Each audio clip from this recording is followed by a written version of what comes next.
Well, this is a very serious situation for Kim Richards. Remember, she's supposed to be in rehab, but she checks out to go to her daughter's wedding in Cabo. It was so bad, her sober coach quit, left her in Mexico and said, I'm done with this. Well, now Kim's finally checked back into rehab, and it looks like when she gets out, she has no place to go. Oh. Sources are saying that Real Housewives of Beverly Hills says she can't come back as a full-time housewife. How bad could it have been to make your sober coach quit and leave you? Really bad.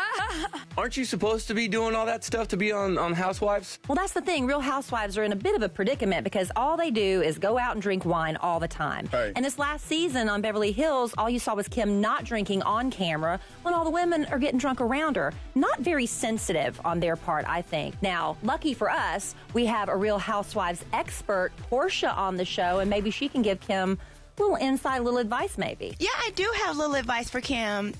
I think it's a great thing that she's not going to be on the show again. I mean, if you watched the show last season, she had a really, really rough time. Portia, how do you do it? Do you drink, and do they tell you, drink enough to be drunk, but not so much that it looks like you have a problem?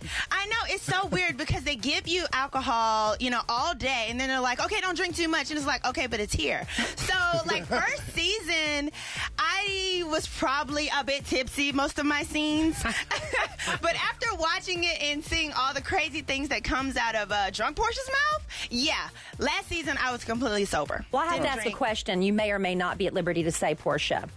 Are you going to be holding a peach again next season? Are you coming back as a full-time housewife? I don't know. We'll see. If I'm on it, that'll be great. If I'm not, hey, life goes on. I have Dish Nation. That's right. What? And you can drink on this show, too. Yeah, you can. You know what I tell my friends before they leave my bar? Subscribe to Dish Nation's YouTube channel. Actually, I tell them to pay their damn tab first. Then I tell them to subscribe to Dish Nation.